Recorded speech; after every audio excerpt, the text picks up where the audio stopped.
Dating back to 1985, the NASCAR Cup Series has run an all-star race. You could say what you want about it and whether it's run its course or not, but there was a time that it was extremely popular. But did you know from 1987 to 1992, IndyCar, or better known as CART back then, had their own version of an all-star race? Longtime IndyCar fans of the sport will definitely remember this, but some newer fans might not even know it existed. It was called the Marlboro Challenge.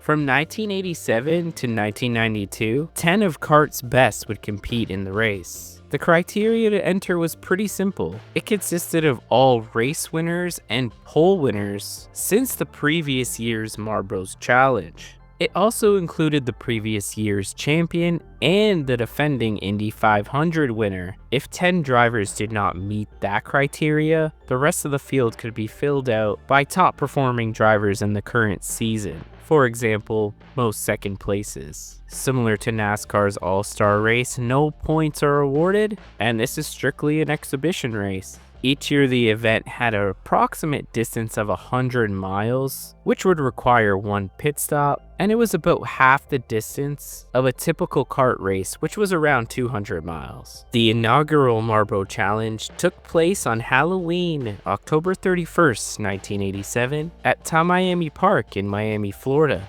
This was the second to last round of the 1987 kart season and held the day before the finale. Good afternoon, everyone, and welcome to Tamiami Park in Miami. It's a very cloudy and windy day here in the southern part of Florida, but great racing weather, and we're here for the Marlboro Challenge, a special events race paying over $700,000 in total prize money. Pace car will be pulling off into the pit area, and Raul Boisel will lead them down. There you see the pace car has moved off of the racetrack now. The cars pairing up in 5 rows, 2 each.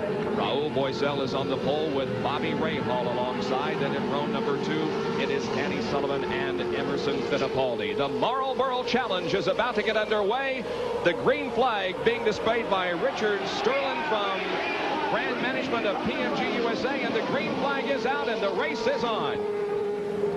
And it looks as if Bobby Rahal has jumped out into the lead with Raul Boisel in second. As the late great Bob Jenkins stated, Raul Boisel would be on pole for the inaugural Marlboro Challenge. However, Bobby Rahal would get the jump in turn number 1 and take control of the race. The race was 42 laps, and it required all drivers to make a mandatory pit stop of changing at least 2 tires and filling up with a minimum of 5 gallons of fuel. This did make things interesting, as Bobby Rahal, who got out to that early lead, elected to pit early on lap 18 of the race. This would give the lead to Emerson Fittipaldi, who would jump out to a monstrous lead, staying out until lap 32. But once he made that stop, Rahal would once again regain the lead, but Fittipaldi was not going to let him get away. There would be some last lap drama between the two, but not how you would expect. White flag comes out. 1 more lap to go. Emerson Fittipaldi raising his hand. He has a problem, Derek. I'm not sure whether he has a problem. Let's go to Pancho Carter. Maybe he can tell us. Pancho. And Rick Mears just said he'd run out of fuel earlier. Emo is slowly going, shaking his cart. Looks as though possibly he has run out of fuel too. He's just pulling off onto the inside here, and we'll see what Kevin Cogan can see from his vantage point. This is the most frustrating day for Emerson. You can see he is absolutely livid with the car, with whatever has caused him to run out of fuel. He put on the big effort. Pending a mistake, it didn't look like Emerson Fittipaldi was going to get Bobby Rahal for the win, but his team not putting enough fuel in the car was a $125,000 mistake, as that cost him a second place finish, as Bobby Rahal would roll on and take the victory of the inaugural Marlboro Challenge. The race would return to Tamiami Park in 1988, once again the second to last round on the calendar, and a day before the kart finale, which was the following day. Everything was looking good, pre-race festivities were taking place, the drivers fired their engines, and everything was ready to go. However, as soon as the drivers were about to pull out onto the track, a torrential rainstorm hit, delaying things a little bit and making the teams put on their wet tires for the start of the race. This would definitely make things a lot more interesting, as the track was extremely wet. Penske teammates of Rick Mears and Danny Sullivan would share the front row, as 10 drivers would battle it out for $250,000 to win. We are just a scant few seconds away from the start of today's Marlboro Challenge. Things have changed dramatically from what they had anticipated about 2 hours ago. They thought it would be sunshine, but it's now under wet conditions. The field is very tight as they come to the start-finish line, and the green is out. A green start, darting and diving into turn one. The funnel turn, as we said, all drivers through with Danny Sullivan in command. This one would come down to a battle between Michael Andretti and Al Unser Jr. as the sun came back out and the track began to dry throughout the course of the race. This race required one pit stop to make it to the end, and by the time both drivers pitted, they ended up putting on slick tires. With only 2 laps remaining, Michael Andretti in the lead, Al Unser Jr. hot on his tail, and the pair going through heavy traffic. Al Unser Jr. tried to make a move on Michael Andretti going into turn number 9, but ended up hitting a huge puddle, and with those slick tires, he immediately lost grip, got loose, and spun into the wall, ending his hopes for a chance at $250,000. This one was rather unfortunate, because it was shaping up to be a great battle between Unser Jr. and Andretti. After this, Michael Andretti was able to put on cruise control for the final lap and take the victory and the $250,000 that comes with it. For the 1989 season, the race would move to Laguna Seca, once again the day before the final race of the kart season. This one would be an interesting one, as fuel mileage would become a big factor throughout the race.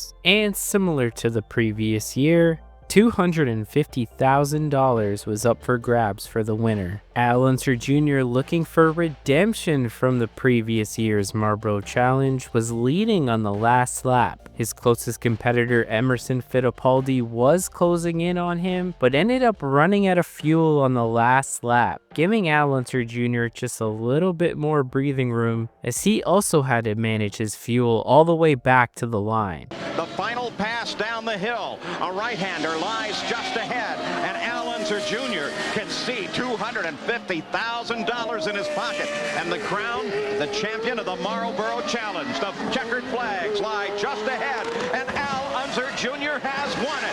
A victory for Gallus and Team Valvoline. The checkered flag, twin flags from Nick Bernaro, has the Gallus team starts the season with a win and now picks up the victory in the Marlboro Challenge.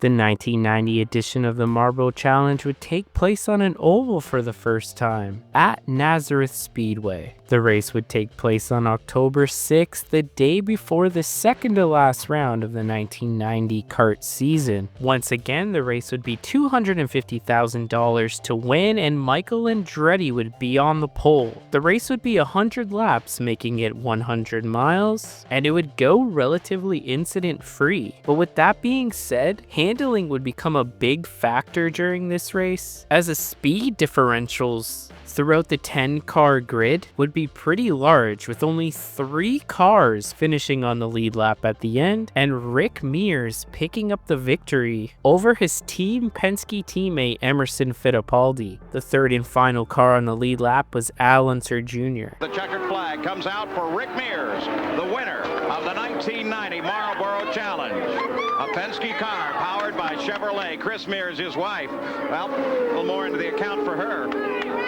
For the 1991 edition, the race would head back to Laguna Seca, taking place on October 19th, the day before the final round of the 1991 kart season. Now, I feel like this is worth mentioning because it wasn't really a factor before the 1991 race, but there was such a thing called the Marlboro Million, and they did this during the 1988 to the 1991 running of the race, and it was a bonus program to any driver who won won the Marlboro Grand Prix at the Meadowlands, the Marlboro 500 at Michigan, and of course the Marlboro Challenge in the same season. If any driver was able to achieve this, they would get a $1 million bonus. If any driver won 2 out of the 3 races, they were eligible for a $150,000 bonus. Maybe a little bit of a spoiler alert, no driver ever even came close to winning the Marlboro Million. However, the 1991 race,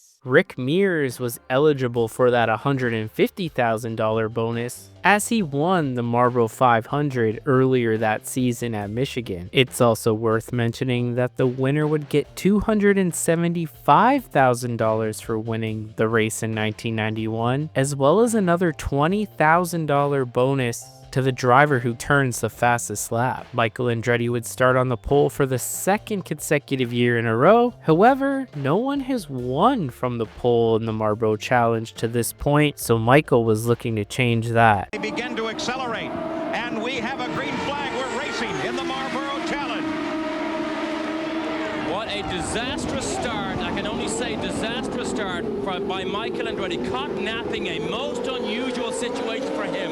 But look at Rick Mears. Rick Mears jumps to the front. Michael Andretti gets caught to the inside as they cycle down on the bottom side of the course now. And look at Michael work that wheel as he tries to keep the back end from getting away from him.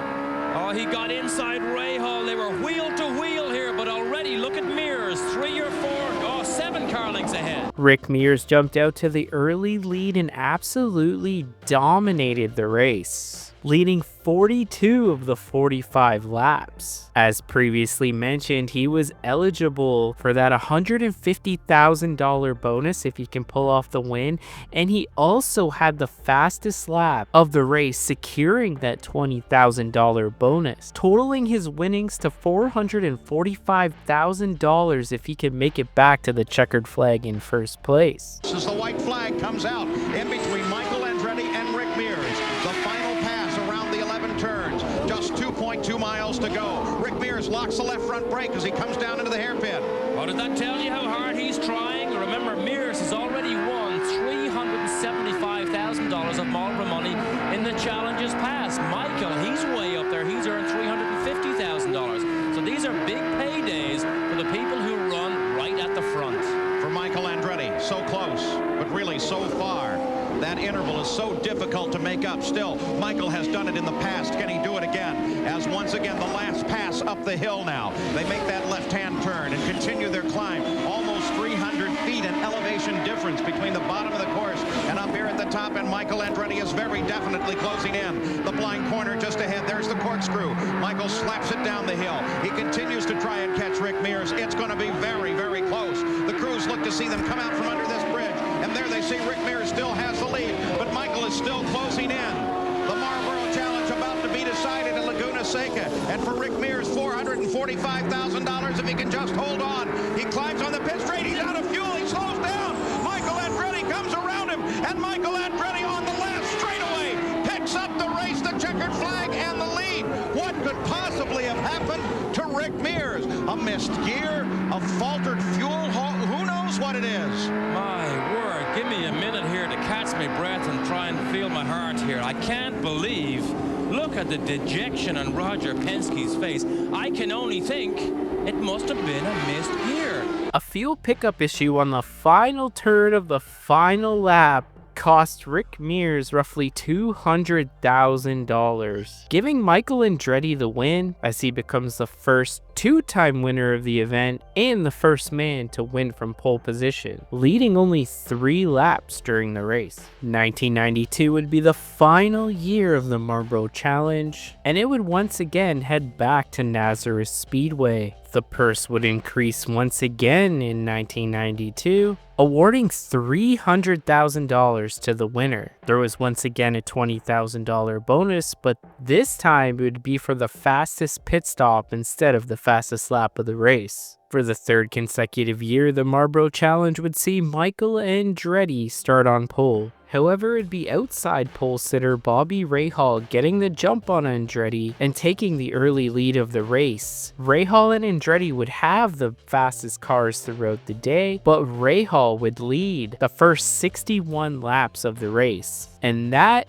is where controversy strikes. Al Unser Jr. and John Andretti would make contact on the track, bringing out the yellow flag. The contact wasn't major, but it was serious enough for Al Unser Jr. to stall his car on the infield grass. During this yellow flag, the leaders, Bobby Rahal and Michael Andretti, would take advantage and make a pit stop. However, Nazareth has an access road in turns 3 and 4 to enter the pit lane, and Bobby Rahal ended up passing the pace car before the entrance to the pits. Michael Andretti noticed this and raised his hand pointing, knowing that that would be a penalty. Unfortunately for Michael though, him pointing out Rahal's mistake made him not realize he also made the same mistake himself and passed the pace car before the entrance to the pits. This would yield both drivers a stop-and-go penalty once the green flag came back out. But to make things even worse for Bobby Rahal, who at this point clearly had the fastest car, ended up getting a double whammy and an additional penalty from his pit stop as he exited his box with the fuel hose still attached to the car. This handed the lead to Team Penske's Emerson Fittipaldi, who would easily lead the final 39 laps of the race and take home the $300,000 for winning the final Marlboro Challenge. Michael Andretti was able to recover to second place, being the only other car on the lead lap, while Bobby Rahal had to settle for 6th, 1 lap down. Prior to the 1993 kart season, the Marlboro Challenge was replaced by the Marlboro Pole Award, which paid $10,000 for each pole position and added a $15,000 bonus if a driver won from pole. The $15,000 would accumulate until the next win by the top qualifier. This would go all the way into the Indy Racing League days and continued until 2006. Dario Franchitti was able to get the biggest payout bonus in the program's history by netting $330,000 by winning the 1998 Molson Indy Vancouver from pole. We would not see anything like this again in IndyCar until 2024, and that was the $1 million challenge held at the Thermal Club. That only lasted one season, as in 2025, Thermal Club ended up getting a points-paying race. But as of 2026, it's no longer on the schedule, and it remains to be seen if we would see an IndyCar All-Star type race again in the future. And one more quick thing before we end this one. There was one more exhibition race in 2008, and that was at Surfers Paradise. However, this was due to a contract obligation of Chicagoland holding the championship race. But as you know, in 2008, Champ Car and IndyCar merged, and the IndyCar series inherited the race, but it was scheduled after Chicago. So it just operated as a normal IndyCar race, no gimmicks, no nothing, just no points were awarded. Well, that's gonna do it for today's video. Thank you guys so much for tuning in. I really appreciate it. If you're into IndyCar and motorsports history, I hope you hit that subscribe button so I can catch you in the next one. That's all for now. Take care, everybody.